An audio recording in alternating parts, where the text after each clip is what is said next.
Hey everyone, Steven here, and welcome to episode number 11 of You Are Admirable. We're headed to California in this episode to visit with Mari Jones at Emeritus Vineyards. Mari's title at Emeritus is President of Fun. And I know that I had a great time learning about her, learning from her, and of course drinking Emeritus wines. The tasting room they have there is first class. Thanks again to Mari and her staff for letting me completely rearrange it for this fantastic interview. And let's go ahead and jump into it.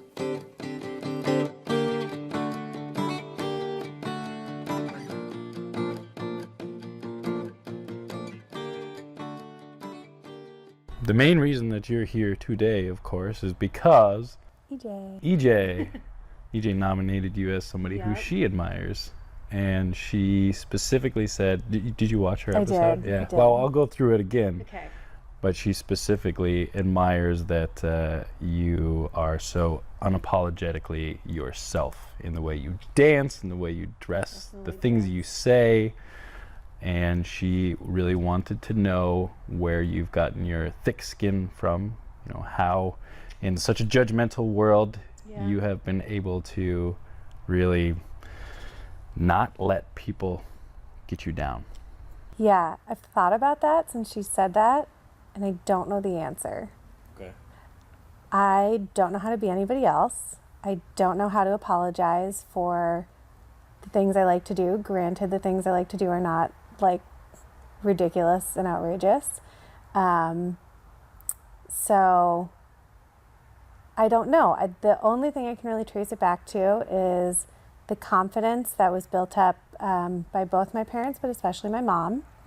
And then the confidence built up by our time at summer camp, which EJ and I both went to the same summer camp, which is where we became best friends. Nice. And at summer camp, I mean, the more ridiculous you are, the better. It's an all-girls camp.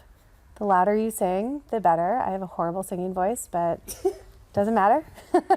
The crazier you dance, the better. And I was always accepted. I've been vegetarian. I know that was something that EJ mentioned. I've been vegetarian since I was 8 years old. So every time I was going to camp, it was like, oh, okay. The counselors were like, that's cool. Like, we'll support you, whatever you need to eat, however it works. And then I've been vegan for about 2.5 years, 3 years-ish. But I don't know where my thick skin came from. I think it's more of a confidence thing than a thick skin, but I also, you know, like everybody else, have my insecurities. Did you agree with what she said, that you're like a wild child and you dance the way you like? Yes, She made it all sound, of that is true. I wouldn't say anything different about her either. Yeah, that's true, yeah. And, you know, EJ was always, wild child. She was always more wild than me, except when we were really little. You know, she was a little bit more put together. Her parents were a little bit more polished, and mine were like, if you have clothes on, we're doing our job. So, but by the time like high school came around, EJ was the wild child, and I was the good one, if you will, if you want to make it in that stark of terms. Okay. Are your brothers similar to you in that way? No. I mean, my brothers are definitely themselves. We all kind of do our own thing. I think they have that same kind of confidence / unapologeticness. But they were not as like good of teenagers as I was.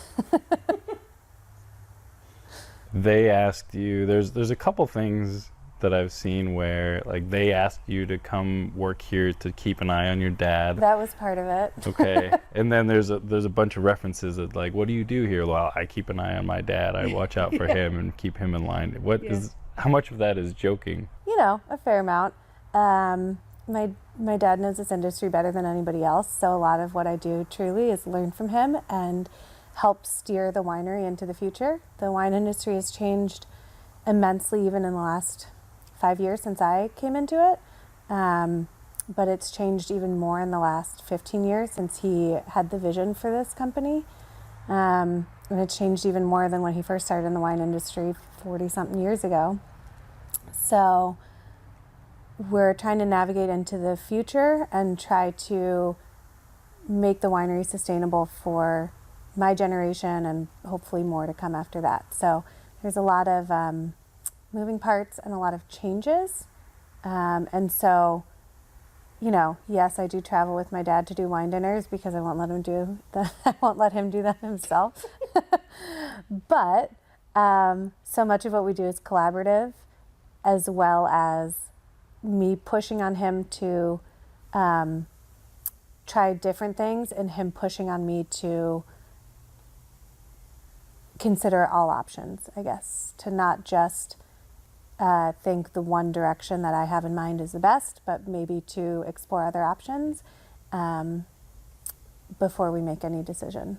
And your path to get here has been philosophy at Colgate. Philosophy, yeah. The wine drinking major. The wine drinking. I suppose that does make sense. Yeah, people always ask, do you study winemaking? I said, no, I studied wine drinking. Yeah, philosophy, what else do you do? So did you know, my brother, we were talking about you, and one of the questions... As many people do. Many people do, yes. And I was like, what kind of questions would you want to ask this incredible person? And he was wondering, with your dad being in that business and growing up with it, I also heard he was a fighter pilot? Mm-hmm. He was, yeah. Okay. I never knew him in those days. Okay. Thank yeah. God. I don't think I would have liked him. Bit of a tangent there. But with that being your upbringing, your family, do you feel like this has just kind of been something that's been in your blood, or is it been something that's kind of like, this is the family business and this is what I'm going to do? It's been a lot of those things and probably a few other things. I never thought I would want to do what my dad does. I mean, I just always thought I was going to do something on my own. I was going to do my own thing. I was going to do something far away from my family. I sent myself to boarding school when I think I decided to go when I was 12. I showed up and I turned 13 when I arrived. I went to Connecticut, and I joke if I had known Switzerland was an option, I would have gone there. I was just really itching to get out of my town and get away from, not away from my parents and that I didn't like them, but my brothers were older, they were out of the house, and I didn't like being an only child. I'd been going to school with the same people since kindergarten for the most part. And so in middle school, I was like, I'm just ready for something new and bigger and different. So I went to a really small town in Connecticut because when you're 13, you really have no idea what anything is. So I showed up at another tiny town in rural Connecticut. And I was there for 4 years of high school. I stayed on the East Coast, went to Colgate, upstate New York for college. EJ and I were roommates there actually for our freshman year. Nice. And then I knew I didn't want to stay on the East Coast. It's not my vibe. But I didn't think I really wanted to come back to California. So I did a couple seasonal jobs and it ended up in Colorado teaching outdoor ed to middle schoolers. And from there, I moved to Telluride. It was a place that my family had gone for, at that point, probably about 5-6 years to go skiing. My dad had a house there, and so I had a free place to live for the season, and ended up working at the nonprofit adaptive sports program in Telluride, which was awesome, and then ended up basically turning that into a full-time job for the next season, and just stayed on and continued working there. So I always thought, that I would end up working at a summer camp or doing nonprofits or something like that. And after being in Telluride, it was kind of closing in on me. I started dating my now husband, who was living in Denver. So I ended up moving to Denver for a little bit. And then when my dad called and said, I want to implement the things, will you come back? And my brothers were like, yeah, do it. Because they went off to start their own project. It was the right time. And so I think part of me always knew I'd be involved in some way because I'd always taken such an interest in it. I'm lucky that my family has a nice business to work in. I'm lucky that my father is able to give me some of that business when he started it, to put some of the business in my name. And I'd always taken I'd always taken a great interest in that. And how are you running the business? Why are you doing things that way? Why aren't you doing it that way? Why are you doing it that way? What if you did this? What if you did this? Those numbers don't make sense to me. And so I'd taken an interest in it to a level that my brothers hadn't, or that, many other people wouldn't have, I guess, and probably many other people would have taken more of an interest. So when I was living in Colorado, I was doing a little bit of work for the company remotely. And then when he, called and said, we want to do all this stuff, I was like, okay. So it made sense. And it was the right time. Was it tough leaving the nonprofit? It was. Well, this is still a nonprofit, so it's not that different. But it was. I loved the work I was doing in Telluride. I'd really left that work before I came back here, which made it easier to then leave. But I loved what I was doing there. I loved the people I was working with, both the client side and the staff side, but especially the client side.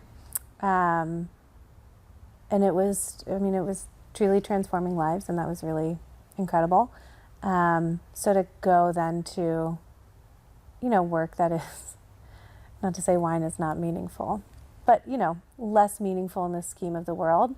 But as a company, we've been able to continue to support that organization, as well as a few others, through donations. And so that makes it a little bit better. Still have the connection to Telluride. I still have the connection to that organization in particular. And my dad has way more time spent with them too. Okay. Did EJ affect that path to nonprofit? No, I don't think that she did actually. I know that she had been in nonprofits she had kind of dabbled in college doing internships and whatnot. So I don't know if she affected it, but it definitely, I think having that experience from her made it seem like a more normal thing to do. Whereas that's not something that anybody that I had known. I didn't know any adults growing up who were in nonprofits full time as like their career and their job. Gosh, and why philosophy then? I mean, I loved it, but the real story behind it is I had a professor. Your freshman year, you get assigned advisor based on your freshman. We called it freshman seminar class. So it's a smaller group. It's supposed to help you learn all the systems, how to write a college paper, etc. So my freshman seminar group, I just didn't love my professor, and I went in to get a letter of recommendation actually to work at summer camp. You had to have one. I already basically had the job, but they need to have an HR file on you, and they need a letter of recommendation. So I did that, and I made an appointment to go in and see him during his office hours. And he truly had no idea who I was when I came in. And he said, "Why would I be writing this?" And I said, "Well, as my freshman year advisor, I don't have a close relationship with a lot of my professors, and I thought you'd be the best one, sir." You Whatever can your name remember is. me from last semester because you taught a class with me 3 days a week. He had no idea. And so I loved my philosophy professor. As an intro to philosophy is one of the shop around classes. I loved my professor so much, Professor Dedrick. And I went to him and I said, "Would you be my advisor?" And I think I wanted to declare philosophy as a major, thinking that I would then change it to something that I would love, like chemistry or economics. And he said, "Oh, I would love to have you, Mari. I love having you in my class." And I said, "Great." And then I just started taking more philosophy classes and loved it. And so I stayed in philosophy. So awesome. Yeah. Nice. It was a lot of fun. And do you use what you learned in philosophy now?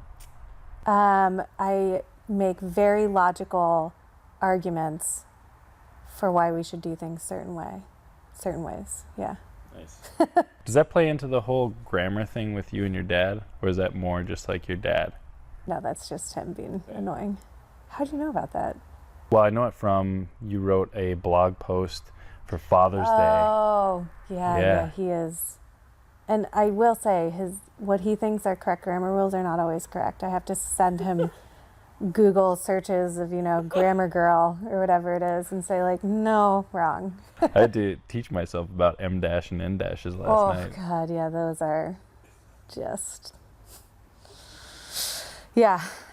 I'll sometimes have to do refreshers on that. Is there a just to make specific story with M dash and N dash since you put that in the so story? his first winery, there's I believe, and now I'm gonna say it the wrong way. I believe it's an N dash between Sonoma-Cutrer, because just a straight hyphen is too small, it'd look weird. So this whole thing, and that's really where it started.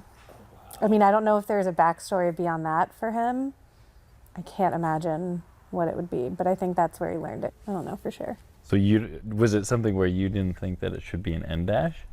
Mm-hmm. All the time. He thinks every hyphen basically should be an N dash.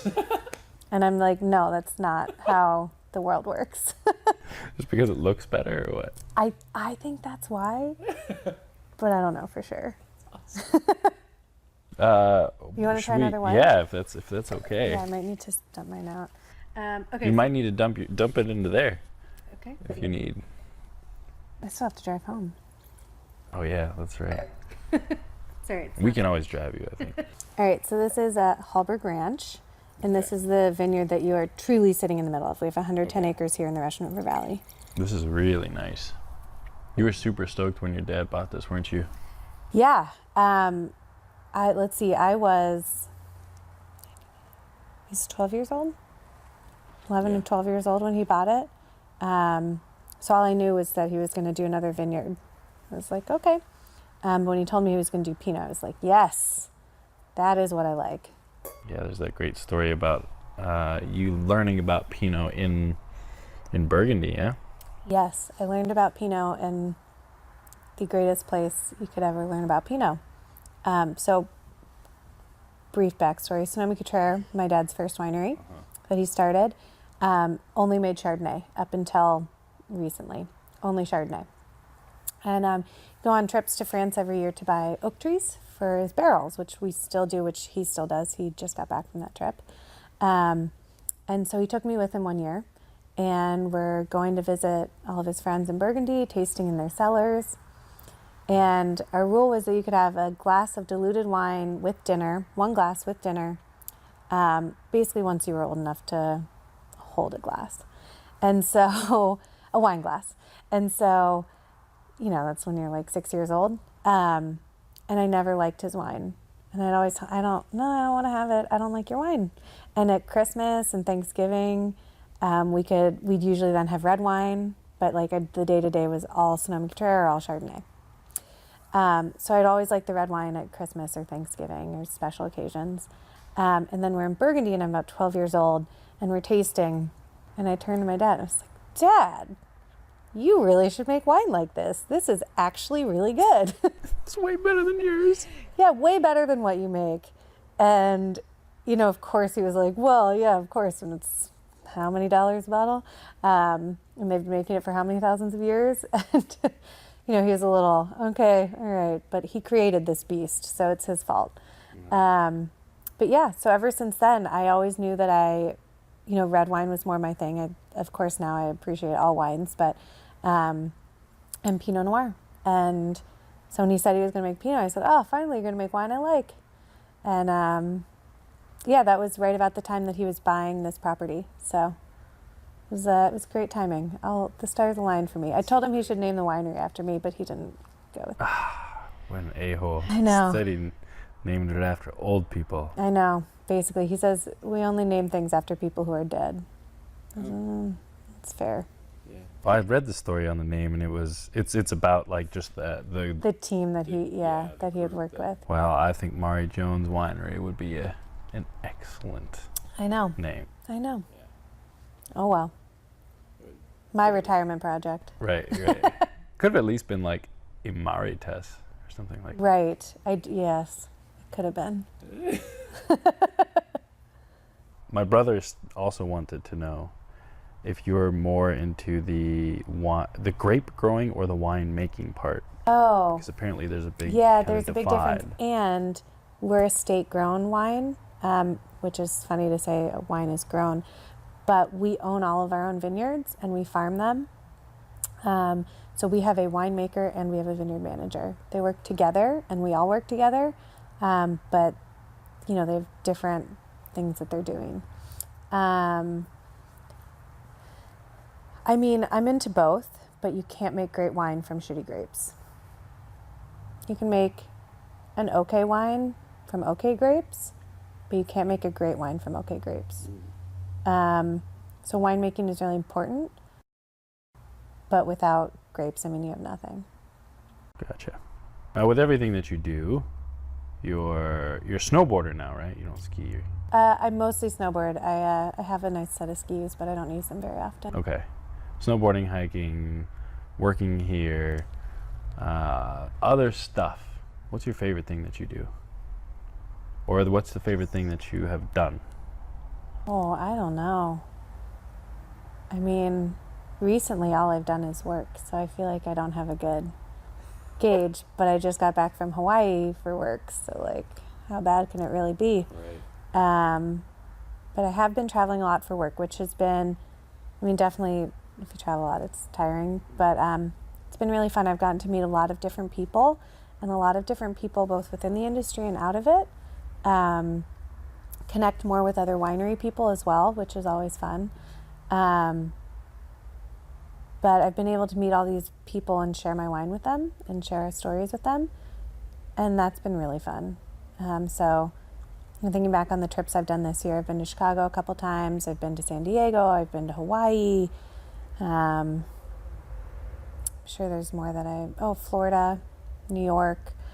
So there's been some really fun trips in there, and some really interesting people. And then, good wine. So what can be bad about that? Right. I've also been to Telluride this past winter, to snowboard. I got married last summer. Thanks. That was fun. It was really fun. I got to go back to camp. So. Oh, really? Met my husband at camp. It's a strong vein of things in my life come from camp. What kind of camp is it? Just a good old-fashioned all-American camp. Summer camp. Yep. Huh? I Wow. was the barn girl for a number of years, and then I was a counselor. I always worked at the barn. But sailing, I did a lot of sailing. It's on a lake in Minnesota, so Okay. girls' camp is across the lake from boys' camp. It's adorable, yeah. And so like my husband's sister and I have been best friends since we were 10, and then I got to know him when we were in college. So yeah, camp is, I mean, we'd spent Labor Day weekend at camp, just with all of our favorite people. What lake in Minnesota? Lake Hubert. Hubert. Okay. The girls' camp is Camp Lake Hubert. The boys' camp is Camp Lincoln, so. One of the 10,000 lakes. One of the So 10,000. like, oh, maybe I know. Yeah, it. I know, In the right? 4 lakes that I know, maybe it's one of really- those. Close to Gull Lake, which is a really big one that people have heard of. But yeah, other than that, nobody's heard of Lake Hubert unless you live on it or you've gone to the camp. Okay, nice. That's great. What accomplishment in your life are you most proud of? I don't know. This might seem weird, but the one that has always stuck out to me was when I was 8 years old. It was my first summer at camp. They do this activity called the Camp to Camp Swim, and it's a mile across. And you have to like qualify for it by swimming so often or whatever. And I was the very last second to last person. My counselor swam with me, but I was basically the very last person across, and they kept on coming. It took me a long time. I was 8, but they kept coming up and saying like, "Are you sure you don't want to get in the boat? Are you doing okay?" And I said, "No, I'm good. I want to finish." And I feel like when I pulled myself up on the dock at boys' camp, because we swam from girls' camp to boys' camp that day, it was it's a really cool sense of accomplishment that I feel like I felt it in other places, but that's the one that really sticks out to me. And it's kind of weird because I was 8, so like, all downhill from there, I guess. Well, I think it's cool that you felt that at other places too. Yeah, I think I have. School always came a little bit easier for me, so, graduating college was great, but I never thought that I wouldn't do it. There's a lot to be said about expectations in one's life. I feel the same way. It's like your college, high school, graduation, that sort of stuff. It was definitely is like, more expected. I mean, in my family for sure, but also just of myself. I knew that I knew that I was going to do it. It was never a question. I didn't have like a struggle to get through college, which is cool. I mean, I know that that's really lucky. Yeah. We've been fortunate. Yeah. Yeah. Oh, yes. It's funny how it just kind of detracts and away from those things. It's Yeah. almost like, I don't know if it detracts from it. I then think about other things that I can, put the accomplishment or work towards that feeling. So, all right, it's not going to come from graduating college. That's fine. I'm still going to do it because I want to do it. But, yeah. have you ever gotten that feeling of being expected to do that, though? Was it truly something that you wanted to do, or was it expected of you? Yes, I loved college. I mean, don't get me wrong, I was very good at going to parties. But I loved going to class. I loved my professors. Writing papers is writing papers, but I loved being a student. I loved it. I loved my friends. I loved my community. And I mean, a lot of people at Colgate joke about like the withdrawal that you feel when you're not there. When you graduate, it's like not that happy because you have to leave Colgate. Wow. And I definitely felt that for a little bit of time. But yeah, I mean, it was, I loved being a student. I loved going to class. I mean, I wish I could have been there another 4 years just because I didn't get to everything that I wanted to do. You got into philosophy because of that professor in a way, but did you really enjoy it? I loved it. I absolutely loved it. Yeah, I really thought I was going to do econ because I also loved econ and I loved chemistry. But yeah, the mind games and like the, taking hypotheticals to the extreme. I loved it. I don't think I would ever want to do like a master's in philosophy because when I was done with philosophy, I was like, okay, I think I can be done with that. Like it's at a certain point, it also is just like, what's the point? But I loved it and I respect people who want to continue to do it. Most philosophers, it's either go get a master's, a PhD, and then you teach, or you go to law school. And I think I would love being a lawyer, but I think I would hate law school. So I didn't pursue that. Nice. Yeah. You seem like somebody who's pretty good at pursuing what you want or what you enjoy. For the most part, I think there's always compromises to be made. Or not always, but there can often be times where you have to make compromises. I always thought I really wanted to go to business school. I mean, I still do in a lot of ways want to go to business school because I love school, and business school is like the kind of school I would really love. However, we're at a critical juncture in our company, and whether or not we can continue, or I don't know how to say this, whether we're at a crossroads into how do we make changes now that are going to make our company sustainable for the future. I talked about how the industry has changed a lot, and so our company's having to change with it.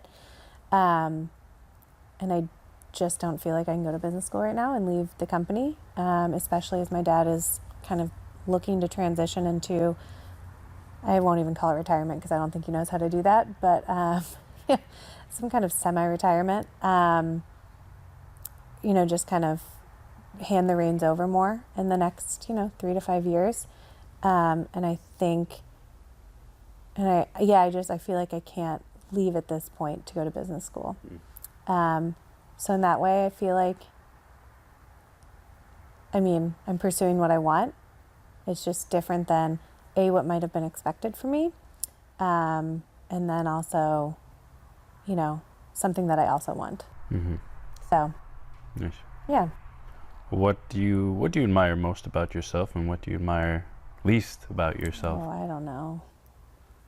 I think I'm pretty good at sticking to what's important to me. So I'll use my veganism as a great example. As I learn more about the dairy industry and that kind of side of being vegetarian. I realized that that was not how I thought animals should be treated, and that was not in line. I was basically feeding into a system by supporting that stuff. I was feeding into a system that I didn't support. And so I made the choice to become vegan. It's pretty easy. I thought it would be really hard, but it was actually really easy, and it's because I had the conviction to do it. I haven't bought leather like ever, but not buying wool, not buying down. Those are all changes that I've made in my life, and it's like, it's actually not a big deal. So when I have that conviction and belief, it's not a problem for me to actually follow through on the actions. So that's, I don't know. I guess that'll be what I admire most. What I admire least, I think sometimes I can just be a little bit too stubborn, which sometimes can be a good thing. It's my stubbornness saying that. My parents both joke that I got the worst of both of them in my stubbornness. They're both pretty stubborn. Wow. And they're like, you're worse than we are. It's like, yeah, with the two of you combined, how could I not be? So that's awesome that it comes back to them. I know, right? Jerks. It's their fault, not mine. Nice. It's interesting. I had Erin Roberg was one of my, I think she was my second interviewee, and she said the same sort of thing about what she admired most about herself, as she's a vegan as well, and just the ability to kind of make a moral decision, some sort of decision, and stick to it. It's really impressive. Yeah, I mean, I found when I first embarked on moving to vegan, I was vegetarian for almost over 20 years now. Mm-hmm. And so I thought it would be hard, and I kind of was flexible a little bit. Like, I'd go out to eat and I'd be like, that probably doesn't have butter in it. So I'd be like, okay, that's fine. And after a month, maybe 2, I was like, I can't do this. I was like, I don't want to support it, but also I just felt horrible, like physically. So it's like, that made it easy enough. Yeah. But yeah, I mean, it's like, if you believe it, go in. But I also tell people, like, especially around the diet thing, people will say like, oh, I've been trying to cut out meat, or I've been trying to do meatless Monday, or I've been trying to be vegetarian or pescatarian, or I've been trying to cut out dairy completely. I always tell people, like, you have to draw the line where you want to. Mm-hmm. There are plenty of vegans who decide to eat honey. There are plenty that probably wear leather. There are probably plenty of vegetarians who wear leather, have leather interiors on their car. Like, you have to draw the line with what you're comfortable with. Mm-hmm. And I end up usually drawing mine on extremes. So, like, that's kind of my personality, for better or worse. But, once I became vegetarian because I grew up with a dog, and when I learned hamburger is a cow, I was like, well, a cow is basically a dog. Why would we eat hamburgers if we're not going to eat dogs? Like, I was like, that just doesn't make sense, and I'm not going to eat meat. And I really didn't re-examine that choice until, 20 years later, almost 20 years later. And when I did, I went extreme and continued in that vein and became vegan. But, it also took a while. As I grew up and learned more, I was like, oh yeah, leather. I can't buy leather. And I probably didn't realize that till I was like 15. Gelatin, a lot of people don't realize gelatin. I realized that when I was like 8. So I never had s'mores at camp. Products tested on animals. There's a lot of different pieces. And as I learn about one other thing, I'm always like, okay, got it, like, done. It's out of my life. So it probably makes me insufferable to be around sometimes, but whatever. Yeah, but you don't give a shit. I don't give a shit, yeah. Well, as EJ it's my said, choice. She doesn't give 2 shits what people think about Right, it. Yeah. Much less 1. Yeah, much less 1. I was like, 2? Well, 2 you might get. That's awesome. Is there something that most people don't know about you? Well, probably not. I feel like I'm a pretty open book. Okay. Yeah, my husband might say something different. EJ might say something different. Oh, this is a funny one, although a number of people do know this. I didn't have a name for like, my mom might dispute this timeline, but for almost 8 months. Really? So my full name, as it is now, is Mari Couture Porth Jones. And that's been my name since I was 8 months old, give or take. When I was born, my parents could not agree on a first name. And so they just didn't name me. They agreed on 3 other names. They agreed on Couture, which is my father's middle name, his mother's maiden name, Porth, which is my mom's last name, and Jones, which is my dad's last name. So I have 2 middle names and a last name. They agreed on those 3. They couldn't agree on the first one. My mom wanted to name me Billy, like Billie Holiday. My dad said that he had known somebody named Billy previously, and his friends would think it weird, and he would think it weird if they named their daughter Billy. And so they said no. As the story goes, which I think this is just folklore that probably both my parents would dispute, but my dad wanted to name me Mary, so I'd be Mary Couture like his mother. And my mom said no. So it took them 8 months to find a name, and they found Mari in a baby book, which is, they found it as a Scandinavian name. It means goddess of the sea. And my 2nd grade teacher, who was Japanese American, said, oh, I thought I was getting a Japanese girl because Mari is a Japanese name. And then I showed up and she said, you're not Japanese. Oh, and same teacher, this is something actually most people don't know, but that my mom loves to tell. That 2nd grade teacher called me sparkly on my report card. She said, Mari has a sparkly personality. Oh, really? And that's something that my mom loves to point out. Is like, that's your good side, Mari. Don't be so stubborn, be sparkly. Sparkly. So yeah, I could have been Billy Couture Porth Jones. I could have been Mary Couture Porth Jones. Many people think I'm Japanese, if you're Japanese. And then it's also an Irish name, but spelled differently, I think. Because there's a song called Mari's Wedding, but it's spelled differently. I think it's just the accent. Mari. Yeah, in drunk. It's something. There's like Mari. Yeah, exactly. Mari over there. Yeah. So, yeah. That's amazing. Yeah. Other than your parents, who do you think has been the biggest influence on your life? I truly don't know. I feel like there's been so many people in different ways, and then just like experiences and institutions. So like camp was a big one. Obviously that's come up a lot. Some would say I'm obsessed. My high school, Kent, was a big experience, and that was, you know, Mr. Perkins, my basketball teacher, or my basketball coach, and my math teacher was awesome. But it was the, and Miss Saxton, my chemistry teacher, but it was the whole experience of being there, of the support of the teachers, of the support of the headmaster, Father Shell, who I adore, and that whole institution, how, you know, I think all of the grown-ups and adults were working together there to make that experience. And then Colgate, I would say equally. You know, obviously my one professor who got me into philosophy, big part. But so did the one who got me out of religion, out of his religion class. So it's, you know, 2 sides of the same coin, I suppose. But the institution as a whole, I mean, the sorority I was in there, which is funny, I was in a sorority. And all of my professors and everybody, the woman at the dining hall who would, you know, swipe your card every day and say, oh, like, how's class? How are things going? All of that. So I would classify it more as like institutions rather than just one individual having that size impact that my parents did. Mari, are you ready for your last question? I guess so, but I don't know the answer. You know it, and you don't know the answer. Yep. So we'll see how this goes. Yep. Who's somebody other than your parents or your significant other who's a part of your life, who you admire?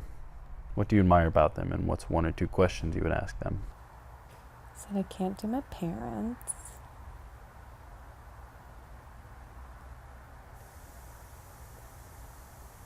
I feel like I really know a lot of people quite well. What about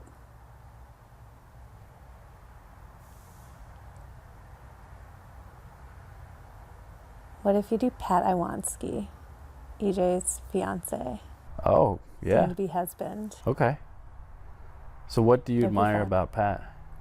I admire that Pat is very true to not just who he is, but he has picked out values in his life that are important, and things that are important to him too. So like, he loves to collect things, like really funny things and hilarious art, and then like art that's really meaningful to him, and but all sorts of crazy things. And he puts so much love and care into all of them, whether it's a silly painting of dogs playing poker that he bought in Mexico, or if it's, a truck that he's restored from basically, a tin can.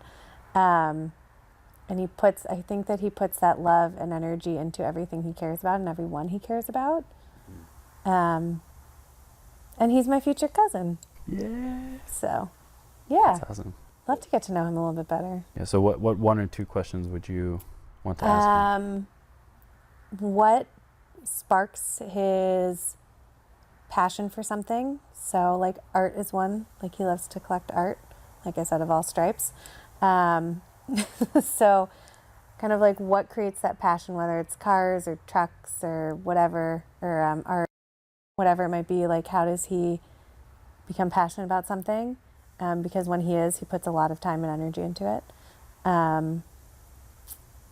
And how excited is he to become my cousin? That's my other question. Nice. Excellent. That's two, right? Yeah, that's two. Perfect. Well, Mari, I want to thank you. I really want to thank you for being open to this project. Yeah. To allow me to come to this amazing tasting room here at Emeritus. Yeah, please, people, come check out this tasting room. It's amazing. Yeah.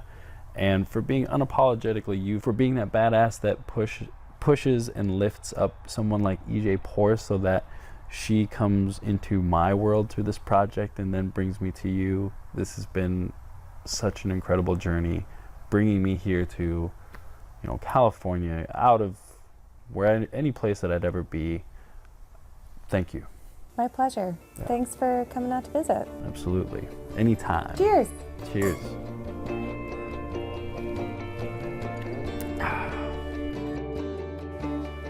Thanks for checking out episode number 11 of You Are Admirable, and thanks again to Mari and Emeritus Vineyards. You can find more info at emeritusvineyards.com, and I'd highly recommend going to visit them there in Sebastopol. Like Mari said, she'll be there, and that tasting room is impressive. I wanted to sit in every chair. Kyle Sorensen made the music for this episode, and you can find the rest of his music on Patreon. Please don't forget to like, share, and subscribe. And of course, remember, you are admirable. We'll see you next time. I am too. I'm actually really excited that you're doing this. Thank you again. It's, I'm not going to say it's my pleasure, but we'll see how I feel at the end. Boom, boom, boom. Boom, boom, boom, boom, boom. Boom, boom, boom.